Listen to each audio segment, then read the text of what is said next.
you can't start off talking about reassessment without talking about taxes in general.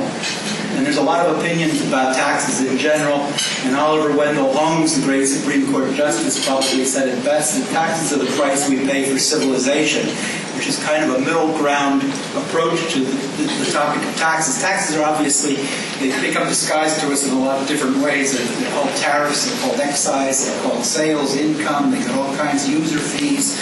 They come to us in a lot of different ways, and what they basically are is, it's basically, it was our money, and now it's theirs.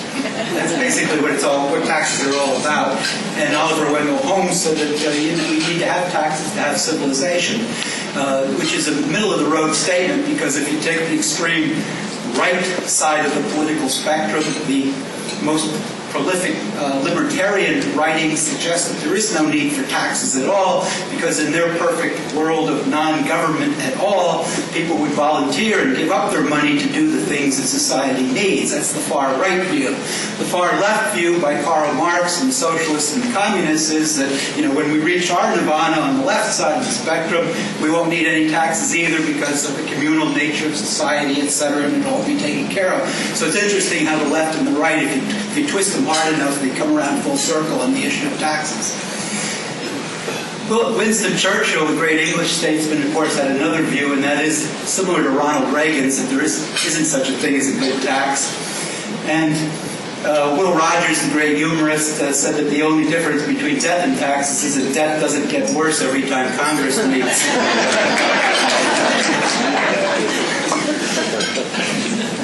We all like to talk about reforming taxes. And there was a great senator, it was actually a Democratic senator, who made the following little ditty or rhyme. He said, "Don't tax you, don't tax me, tax that fellow behind the tree." And of course, it's poking fun at the fact that every time you talk about tax reform, what you're basically talking about is shifting things.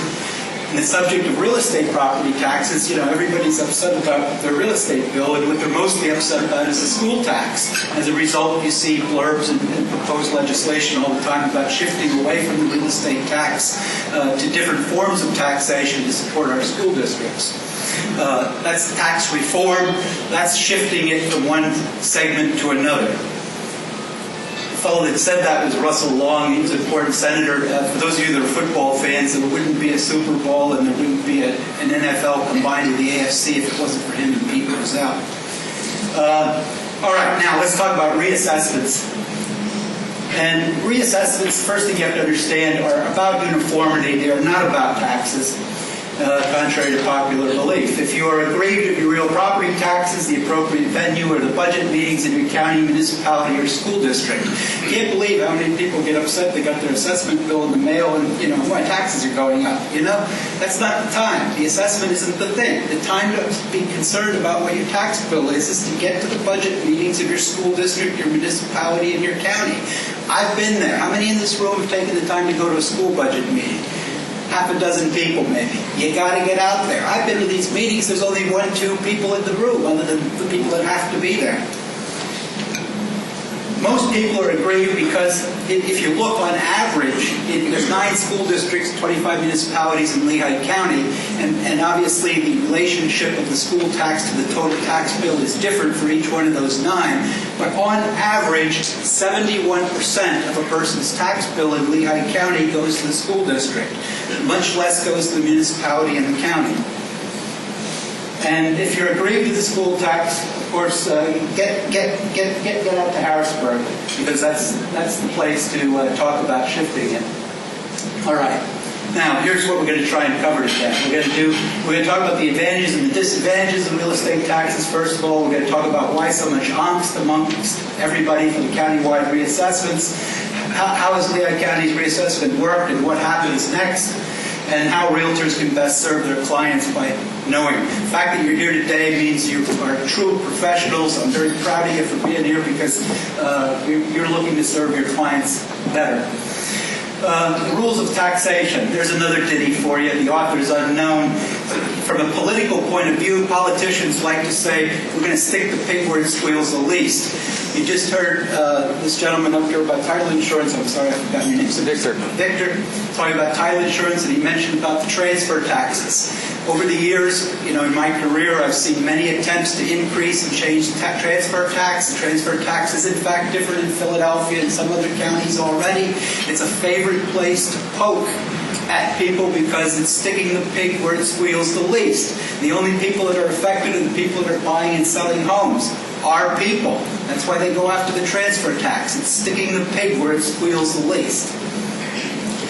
And taxpayers generally feel this way. I think most of the people feel that, I don't really mind paying my taxes as long as everyone pays their fair, underscored share, and that politicians and bureaucrats spend it wisely. That's, again, kind of an Oliver Wendell Holmes middle-of-the-road statement that most people, I think, feel that way. Here's the different ways to stick the pig. Basically, it comes into 4 categories: income taxes, sales taxes, or consumption taxes, and asset taxes such as real estate and personal property. There used to be a personal property tax in Lehigh County. It was abandoned back in the 70s, but you used to have to pay, for those of you that aren't old enough to remember, you used to have to pay on your stocks and bonds to a certain percentage. Very difficult to administer. Finally, in the 70s, they said, this is too much to enforce, too many people cheat, and we're going to get rid of it. So that was gone, but that was an asset tax. That was on personal property. Then, of course, there's user fees like turnpike tolls and all those sorts of things. And, of course, we hide them and disguise them in all kinds of different names and methods. But what is a real estate tax? I said an assessment isn't the real estate tax, and as you can see, the assessment isn't. All the assessment is the answer to one simple question: what's a property worth? What's the actual value? What's the market value? What's an unbiased opinion of worth? That's what the assessment is. Where the taxes come in are the millage rates. You don't get to this bottom line. You don't get to real estate taxes with assessment alone. You have to have millage rates, and millage rates are what set the taxes, and the millage rate is in fact what the tax is. The assessment is nothing more than an opinion of value. All right. So what do taxpayers expect? Balance, fairness, and equity. Reasons why the real estate tax is fundamentally a good tax, in my opinion, and I know that sounds anathema in front of a group of realtors, who would prefer no real estate tax at all, but I think you need to have fairness and balance among the different forms of taxation: income, sales, asset taxes. I think you need balance and fairness. I think otherwise you tend to stick the pig, where it squeals the least. So I think you need to have some. And the reason I think the real estate tax is a good tax, if you will, contrary to Winston Churchill, is that it's difficult to cheat. I mean, everybody knows that you have a piece of real estate, everybody knows who owns it, and it's difficult to cheat. It's ultimately collateral if you don't pay your taxes for a couple of years. Mr. Somack here takes care of that. And real estate is one of the least expensive to administer. The real estate tax generates approximately $100 million a year in revenue for Lehigh County.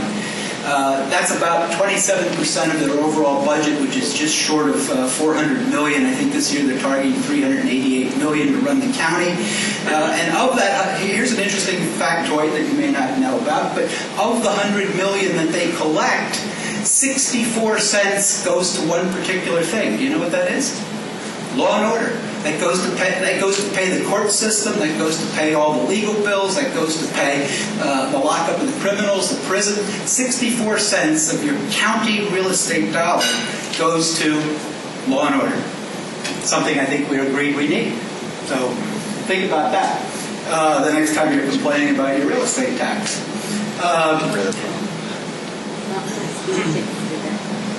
Okay. What taxpayers often get with the real estate tax, though, is imbalance, unfairness, and inequity.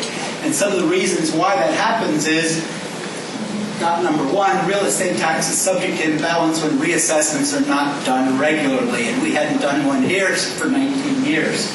The real estate tax is not immune from politics, though. And that is that there's a whole lot of special interests that don't pay real estate taxes. The government themselves doesn't pay real estate taxes. And just like anything else, it gets a little bit out of balance.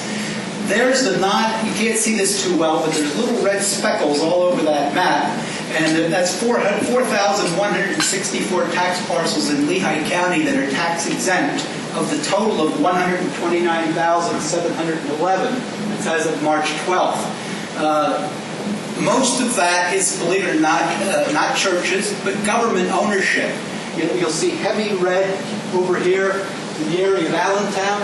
A lot of that stuff, of course, is the new hockey arena, owned by ACIDA, the parking authority, redevelopment authority, the city itself, and all the government buildings that are downtown. So there's 4,154 parcels that pay no tax. That includes some churches and a variety of other things that, to a lesser degree. Now, if I consider the people that pay less than the full value of their tax, who are those people? Those are the people in Clean and Green, the 319, and the farmer with 100 acres up in Lynn Township who gets Clean and Green has the same benefit as the 10-acre plus property who puts it in Clean and Green down here in Upper Saucon Township and has a McMansion on it and still pays a lesser rate on 9 of his 10 acres. So should that be? I don't know. I'm not here to make judgments. I'm just saying that's the way the Clean and Green program is set up, with a limitation of 10 acres. And so oftentimes farmers, who are the intent of the statute, aren't the only ones getting the benefit. If I lay those extra properties over, that map looks like this. Look at the dots. It looks like it has measles, doesn't it? We're now up to 8,246 properties in the county who are either tax exempt or pay less than they should. So why reassess? Well, the PA Constitution says that taxes should be uniform over time and assessments become inequitable, but why? Well, number one, this you all know because you're in the business, different neighborhoods and different property types appreciate and depreciate at varying rates. High-priced properties in general appreciate at higher rates than do lower-priced properties. To some degree, this down market has proven that they drop like a rock too. So, to a certain degree, that isn't always true, but it is for the most part over the long term that higher-priced properties make out better in terms of overall levels. New construction and new land development takes place all the time, and what happens is that when a new parcel comes on, the tax assessor must assess it back to the base year. So if we're in 2010 or 11, the assessor looks at the newly constructed property and he says, okay, here's what it's worth today, but we got to roll this back to what was it worth in 1991. And as time goes by and there's more and more development, that gets to be a very challenging task because he's trying to put an artificial 1991 value on a neighborhood that didn't even exist in 1991. Finally, annual assessment appeals. There's lots of annual assessment appeals. It's usually the big boys. They can afford to do it. They can hire the lawyers. They can hire the appraisers. They get to do it. And so they successfully appeal oftentimes, get their assessment reduced. That's lost revenue to the school districts and the municipalities. How do they make it up? They make it up by increasing millage rates on everybody, and the guy that didn't appeal doesn't get that benefit. And finally, the situation that Justin alluded to, Justin, I have to correct you, he called it spot assessing. It's not spot assessing, it is reverse assessment appeals. There is a difference. Reverse assessment appeals refers to those that are initiated by a school district or a municipality. Spot assessment is a totally illegal thing that isn't done anymore. I think the last county that used to do it was Berks County. That's a different issue.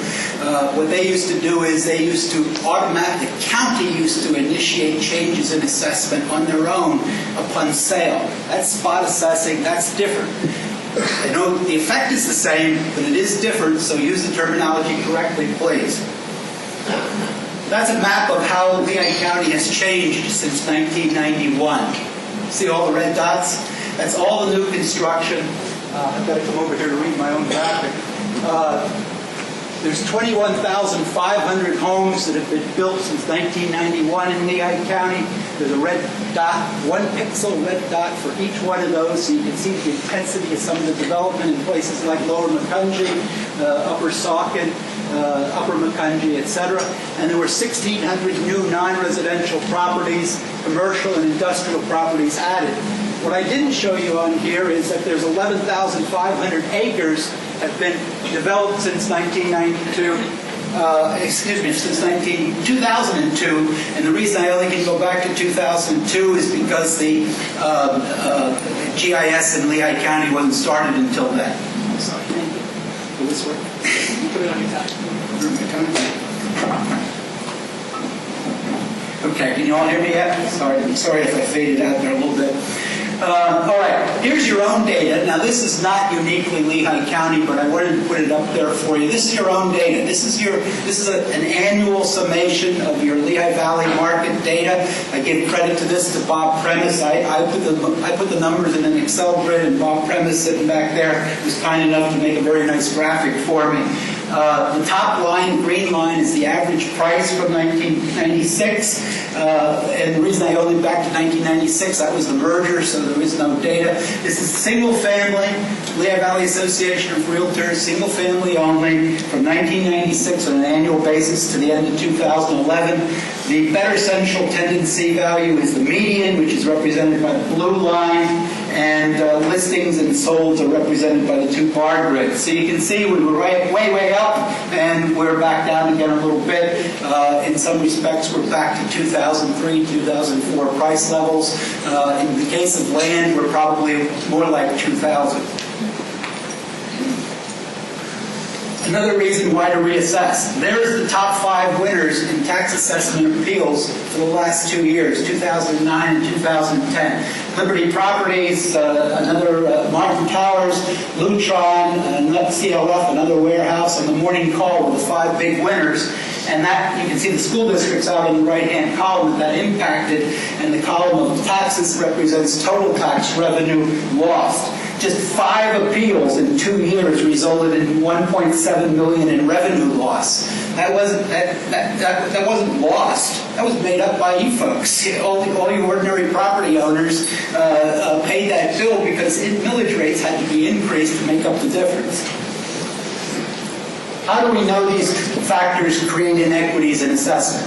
Well, we know because of statistics, and I'm not going to bore you a lot, but the biggest statistic that tells you an assessment is out of whack is the COD, the coefficient of dispersion. The preferred is 1.15. Certainly you don't want to get to be 1.20. That's unacceptable. Lehigh County, prior to this reassessment, was 1.274. Clearly unacceptable.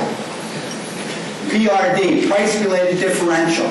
That's a measurement of regressivity or progressivity. It tells you if your assessments are causing the higher-priced people to not pay their fair share or the lower-priced. When it gets above 1, that's exactly what it means. It means that the general tax burden is being borne more by lower-priced people than it is by higher-priced people overall on average. Okay?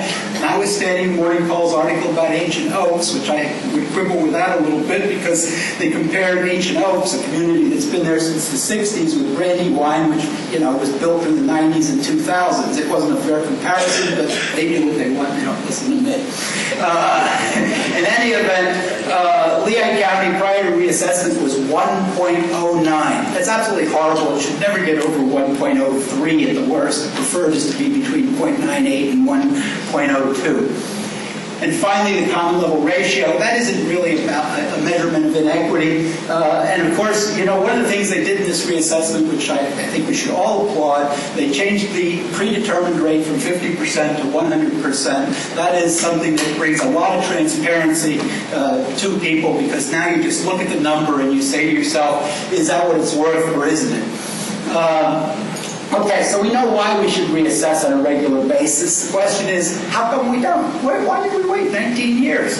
Well, we waited 19 years because Pennsylvania, being on the East Coast, is one of the only 2 states in the whole country that do not mandate regular assessments on some triggering event. There's lots of states that do it annually now with computers. If you're in Minnesota, for instance, you can already look and see what your bill is going out another year. They've already projected the 2013 value. You know what it is on an annual basis.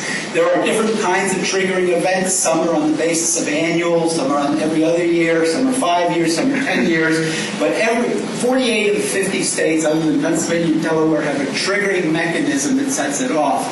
Some states, in my view, the smarter ones, actually use the coefficient of dispersion, so that when that statistic triggers at 1.20, it's time to reassess. I like that method better than every so many years because it doesn't waste money. A county doesn't have to spend the money to reassess until it's statistically a good thing to do. PA law leaves it in the hands of local officials, the politicians, and of course you all read about the battle that went on to get it done. First it was started, then it was stopped, then it was started again. And finally, reassessment appears to stick the pig, the voting pig, in too many places. So that's why politicians don't like it, and that's why we wait 19 years to do it. Hopefully that's going to change one day, but don't hold your breath. So now we understand the angst of the politicians. We know why the politicians don't want to do it, but why all the angst among taxpayers? After all, aren't we just making things fair and equitable again? Well, it would seem that everybody should welcome reassessment, but they obviously don't. Some of you may be among those who don't, because of a couple of things. And the primary reason is fear, F-E-A-R. Everybody fears change in general. Most everyone dislikes taxes, and especially school taxes. Many incorrectly equate reassessment with taxes, and I've already proven to you why that's not correct.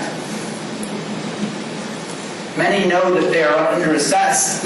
Many people already know they're underassessed and that they've been getting away with bloody murder, so they don't want reassessment. Many have no confidence in any aspect of government.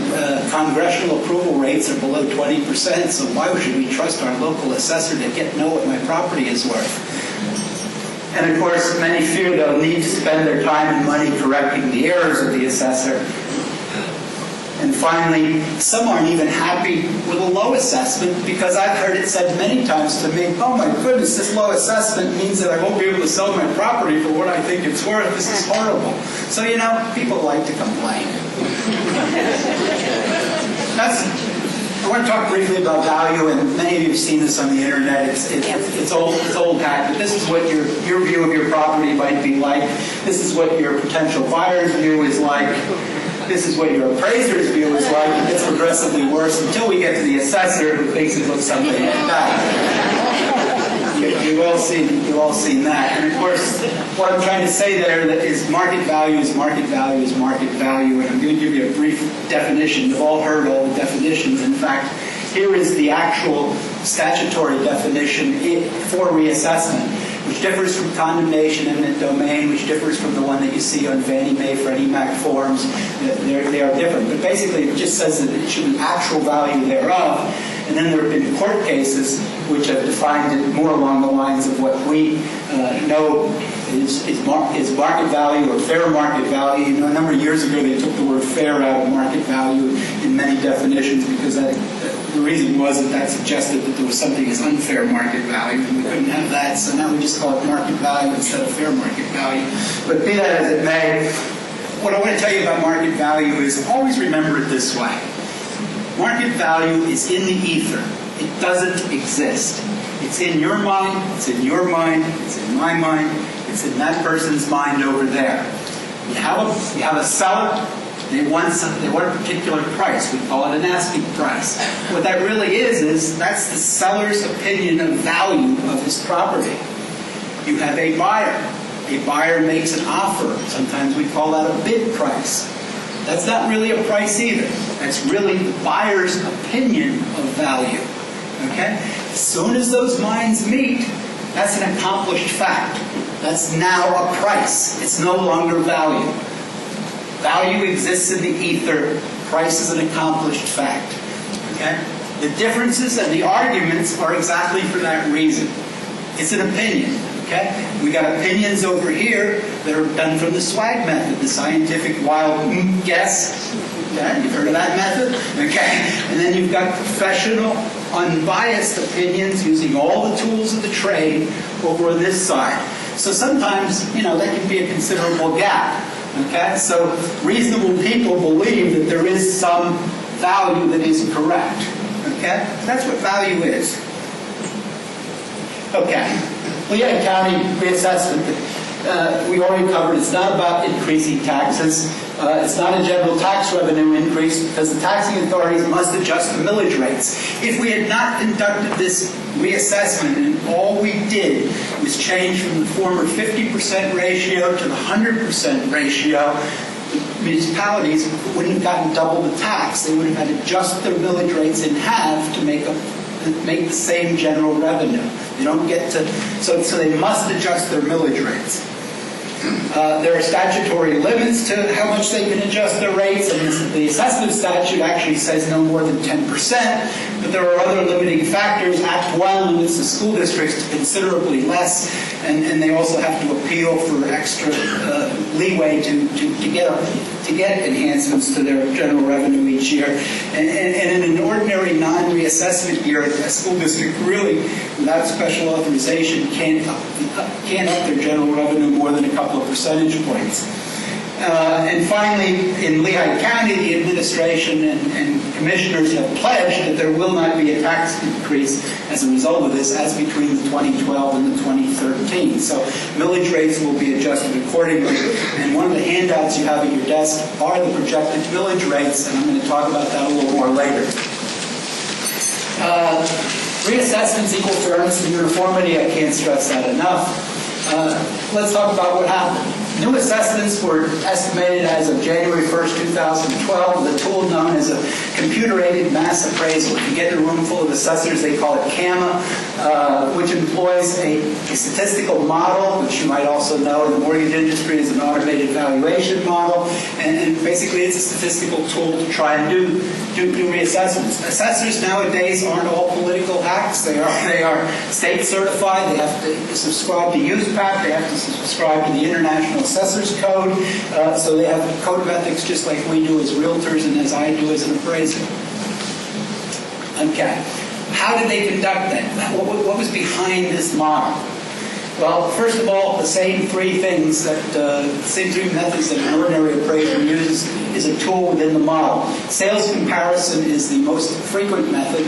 Of the 129,000 parcels in Lehigh County, you saw that on the graph lately, 110 are residential. So about 100,000 of those or more were conducted on the sales comparison method, where they plug in the recent sales. And of course, one of the laments was that how could they do this now because there weren't enough sales. And the fact of the matter is that, they had 2011 sales, they had 2010 sales, they had 2009 sales.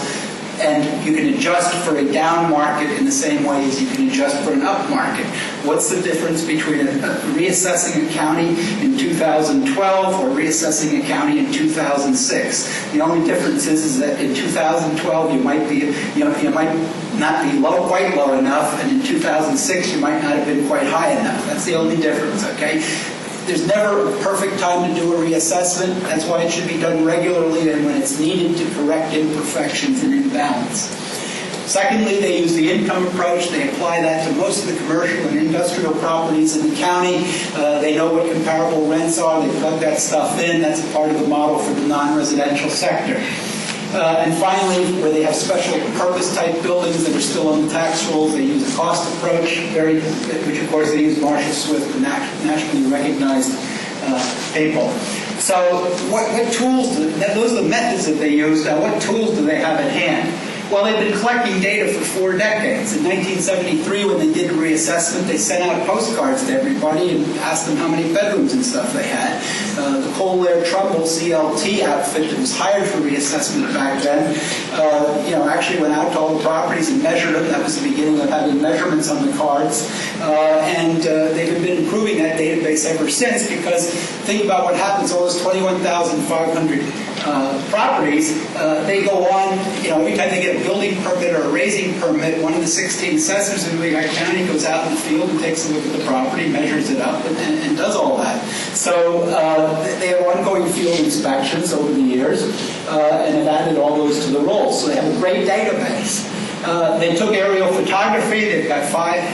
They flew it most recently in 2010. Rich, I don't know, they're scheduled again. I don't know, this year or next. I'm not sure when, but they're going to do it again on a regular basis. They're already contracted to do it. They have excellent photography.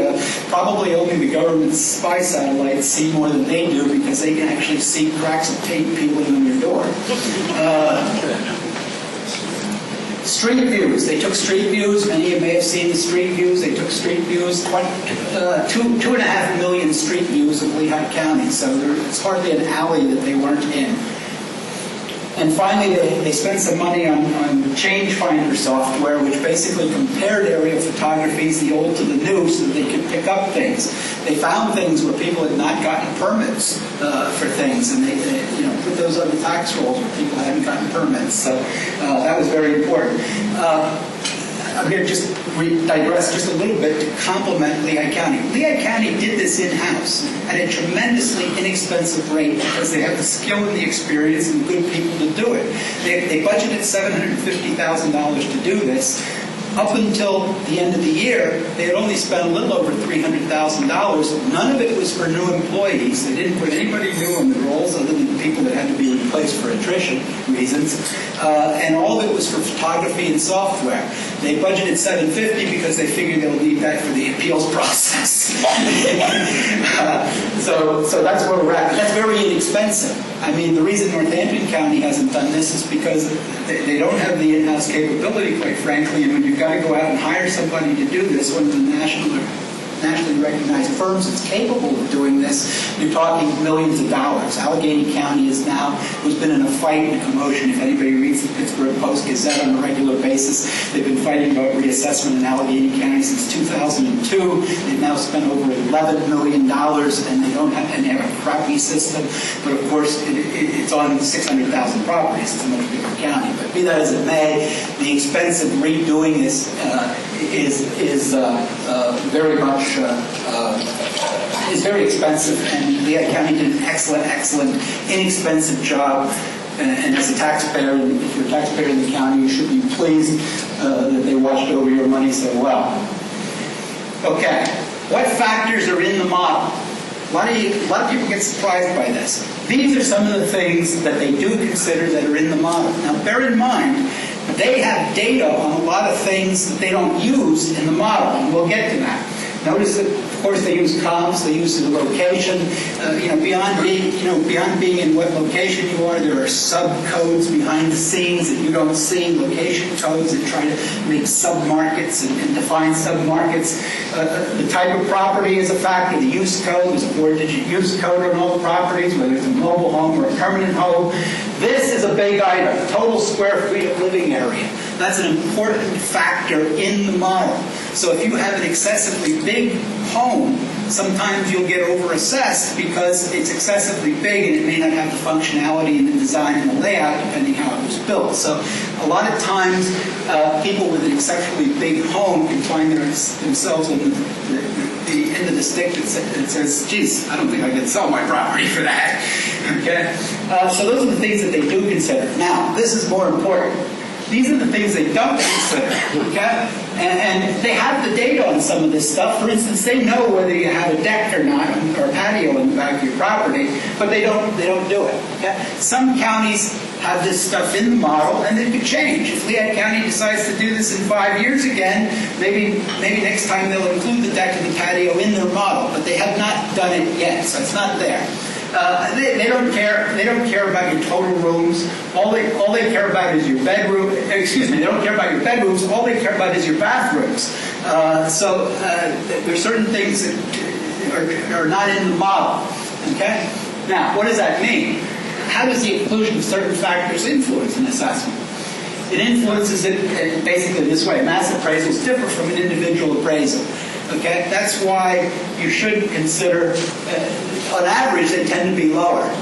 On average, they tend to be lower, and the common level ratio that was generated, is one of the statistics I talked about earlier, by the new assessment is sub 100%. It's actually 93.3, meaning that on average, this reassessment valued the county 6.7% underneath what it could have been as compared to the ratio of assessments and sales prices in 2011. Okay, so that may have been a little hard to follow. If we're talking about that later, we can. But on average, they underassessed the county by 6.7%. And so the result of this is that when you look at your 2013 number, or you look at any of your clients' 2013 number, don't consider that prima facie. Do not consider that to be the truth. Do not consider that to be what you should list the property at. Do not base your divorce and your equitable distribution on that number. Do not use that number. The only purpose of that number is for application of the millage rate and real estate taxes. That's the only forum. An appeal on an assessment is the only forum where a assessment number is considered prima facie evidence, because if you do take an appeal, the burden of proof shifts to you. Okay? All right. Now, you all probably know this stuff. I included it just in case you don't. You were all probably on the website. You've seen your own and you've seen your clients. And they were initially mailed on the 24th of February. They had set a deadline for informal appeals. By the way, the informal review process, this process they're going under, this is a nicety. This is extra. This is bonus. The law doesn't say you have to do this. This is just to cull out the situation and try and make things right. Contrary to popular belief, the assessors aren't trying to stick it to you. They have a job, the same as you and I have a job. They're trying to put the right number on it. Sometimes the model threw out the right number. Most of the time it did. Sometimes it didn't. Okay, that's what it's all about. Those are the places you go. This is what you see when you go there. They added the search feature, and I think the Lehigh County Association of Realtors had a lot to do with that. As people were complaining they couldn't see their neighbor's house and they wanted to go in. Those of you that have used it know that it's particularly sensitive to how you enter the address. You got to be a little careful in how you enter the address. And there are some particulars there we don't have time to hash through, but be careful how you enter the address, because you may not get the property you think you're getting, or you may not get anything at all. Okay, so the results. Okay, coefficient of dispersion, it was 1.274. It's now down to 1.087. Remember I said the threshold was 1.2. You like to be under 1.15. We're clearly under that with the reassessment. Great news. PRD, we're down from 1.09 to a perfect target level of 1.0.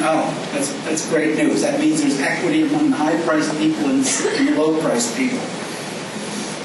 The CLR, common level ratio, I mentioned, is 93.3. It was 0.357, which if you multiply by 2 to equate to the 100% ratio, it was effectively 71.4, so that was well outside the target of the 15% variance that's commonly sought.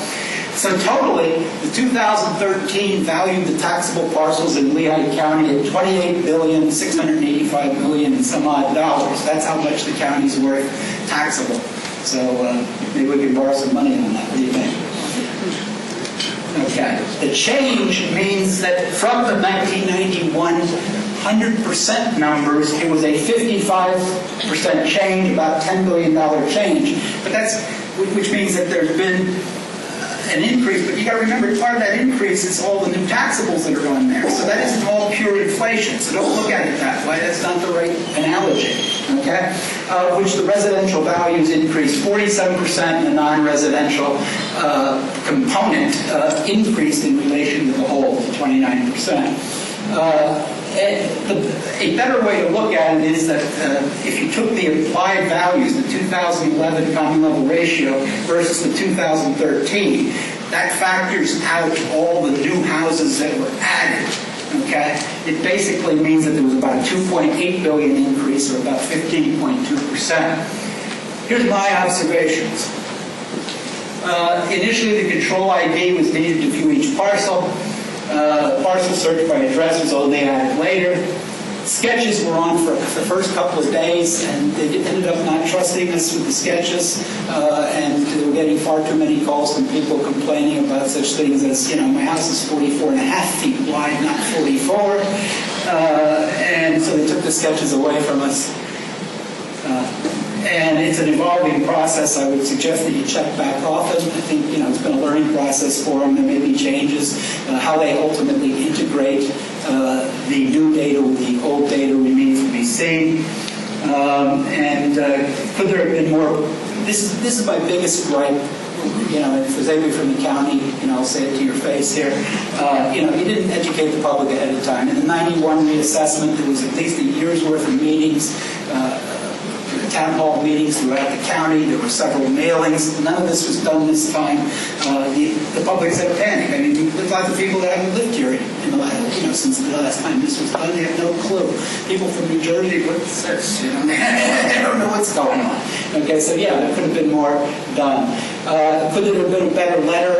That's disputable. I heard a lot of people complain. By the way, just so you know, I've fielded over 300 calls in the last few weeks. Almost all of it's pro bono, gratis type of, I hear the, situation, And I'll take this moment to interject my favorite anecdote.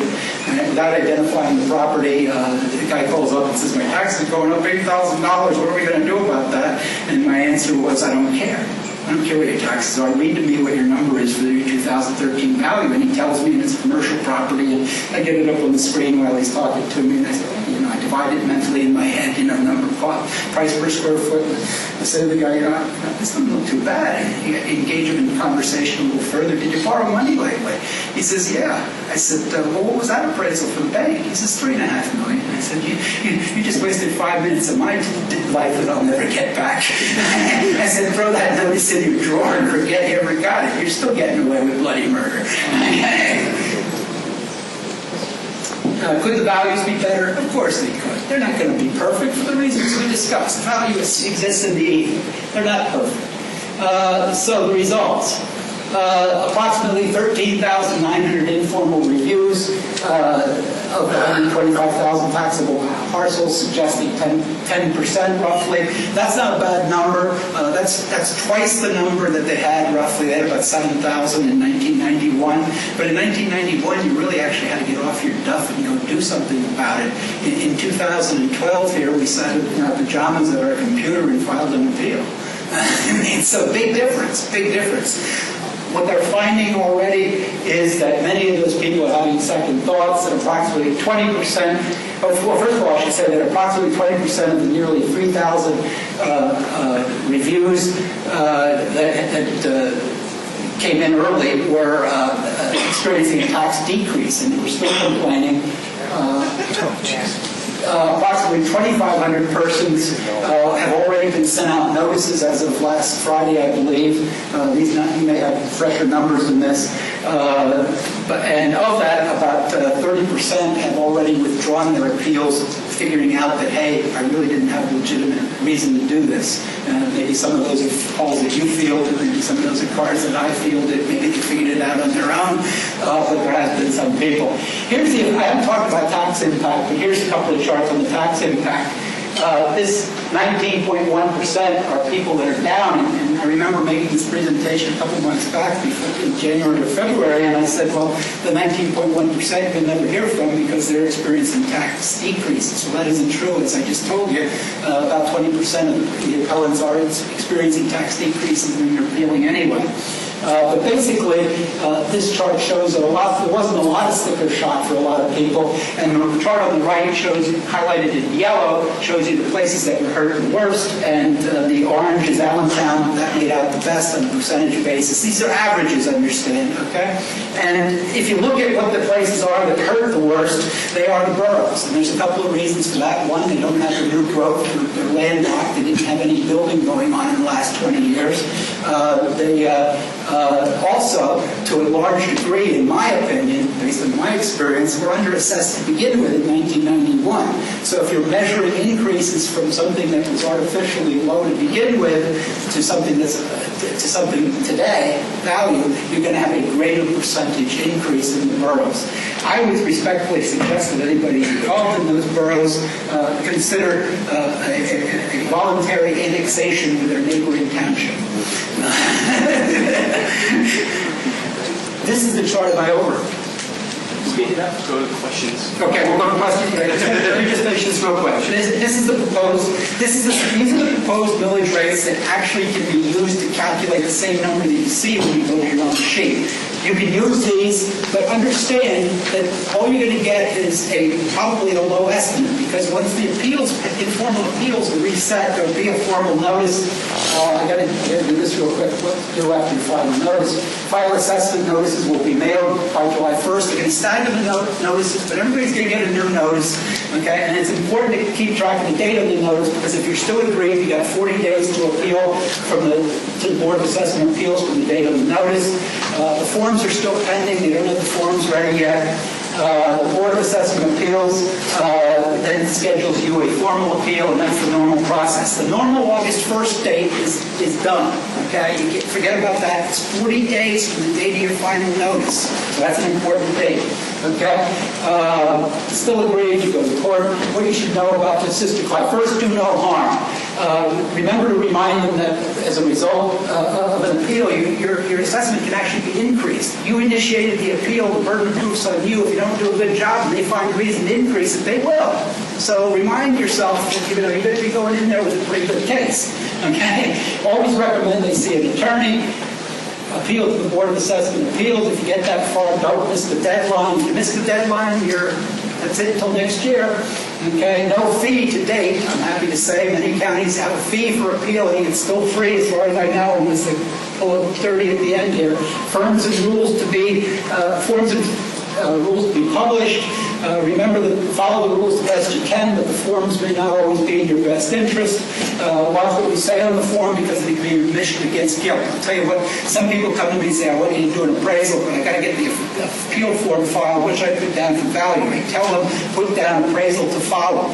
If you put down a number, you're locked to that number. That's an admission against interest, okay? So it may be that my appraisal or somebody else's appraisal comes in lower than that number, so you don't want to admit to a value that you're uncertain of. Never do that. What you should know about how to assist your client. Show up on time, and even if you aren't prepared, show up because you forfeit your right to appeal to court if you don't show up. Okay? Never talk about taxes. That's the last thing they want to hear. Please don't do it. You just create animosity and a negative attitude. Don't talk about taxes. They're not there about taxes. They're there about value. Assessment is presumed value. The burden of proof's on you. Evidence. Obviously, an appraisal is best, but recent or prior sales or listings. If you sold the property recently, tell people to bring their deed, their HUD settlement sheet, and their sales agreement along. If it was offered for sale, tell them to bring in their evidence of their offering and their inability to sell it at a particular price. CMAs are possible, but not necessarily acceptable. I don't know what their position will be on that, but Rich may be able to address that to you later.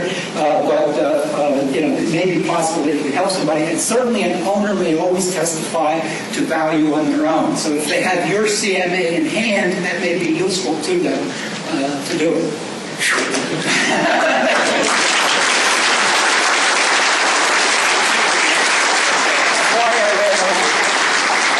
We're going to have 5 minutes for questions, if you wouldn't mind staying up here.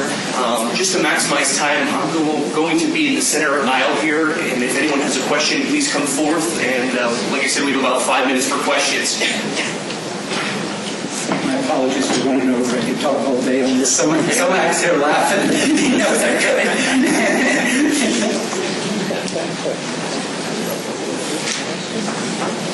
You covered everything, right? There's no questions. There are no questions. Yeah, Connie has one. Go. Just make sure everybody, whatever sales you're giving to people, don't use 12. You have to stay no later than December of 11. So, when you're appealing, your sales from 2009 to 2011 are your comps.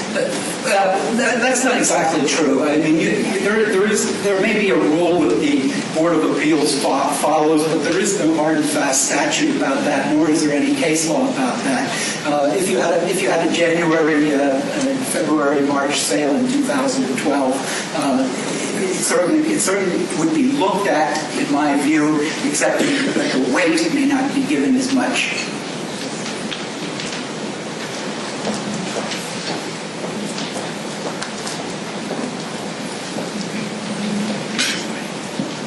Just wondering if you can tell us a little bit about how they approach forms and commercial buildings like warehouses or buildings that were just maybe not so much what they were used for, but just as space. Yeah. First of all, on farms, you should be aware that if you have a farm and you're in the old Act 515, some people still are, or if you're in Act 319, either of the two, clean and green, there was a modest increase to the preferential rates. Some of the acreage rates, and I don't have them memorized, but like some of them that were $100 went to $150 or $200. So first of all, there was an increase apart from and aside from this reassessment. Okay. Let me just comment in general on farms and land. land in particular, land without buildings on it, is the toughest thing to appraise in any market. And there's a lot of reasons for that. Number one is, the highest and best use hasn't been settled. It's vacant. We don't really, we can speculate about what might be there. Maybe we have a really good idea about what may be there, but maybe we don't have any idea at all. Maybe it's up in the air. So it's very difficult to appraise land in any circumstances. If they missed anything, they missed a lot of land. They did take into account topography and some other things that they didn't take into account in the 1991 assessment, but I'm not certain that they maybe hammered some of the really prejudiced properties a lot. I'm not sure that they caught all the floodplain. I'm not sure that they caught all the severe topographies, lacks of ingress and egress. And of course, there's a lot of things that the assessor doesn't know. But to answer your question, they handled the farms on a comparable basis, tried to match them up with sales. On the answer to your second question, warehouses, I guess it depends on the size and the character and whether you're talking about in a business park or outside of a business park. Obviously, ones in business park were handled on an income approach, and I think the ones outside the business area were handled on a blend of both the income and sales comparison approach. Does that address your question? They don't take into account what they're used for, though. No, only to the extent that there's a general use category that lumps them in then with other things. So if you're a warehouse under 25,000 square feet, you're 3325, and you're lumped in with Unless it's refrigerated. 33 to 25. Yeah, Rich just pointed out. Yeah, refrigerated warehousing is a different category, and that is taken into account. Refrigerated obviously pays more, because they're worth more. We have time for about two more questions. This is one, and if any further questions, you can feel free to contact me as the Government Affairs, and we'll definitely link you up with Ray or get any of your questions addressed. If not this morning, but we have time for about two more. The original letter that was sent out with assessment values did state that it was preliminary. Yes. And what I thought I heard you say is that in July there'll be a final letter sent out. Do we expect a difference? Because people are making actually purchase decisions based on those preliminary numbers. Here's the answer. The answer is yes, there will be a second mailing, a final notice. It will occur before July 1st. The mailings, I've been told, will be staggered. Some of them, Rich is telling me now, some of them will go out as early as next week. These are mailings for the people that appealed, took the informal review opportunity. Everybody else, is, to my best of my knowledge, stays the same, and they will get a new notice that reflects the same number that they got the first time if they didn't take an opportunity for an informal review. So when you're making decisions of your buyers and sellers, you've got to ask the seller, did you do an informal review or didn't you? And if the answer is no, we did not, then you can be assured to use the number on the first form. And if they did, then you got to wait till you get the final notice letter. Okay? Now, and that brings up, I don't know if I said this, I want to say it again. Those projected millages, if I were you, if I were selling real estate, I'd take those projected millages and I'd add 10%. Okay? Because there's going to be an increase due to the outcome of the informal reviews, and there's also going to be a factor that the 2012 school district millage rates aren't set yet. They're going up too. So if you're trying to project out 2013 numbers, you got to add. I feel compelled to clear one thing up about the informals. The informals were not intended to have people come and argue value.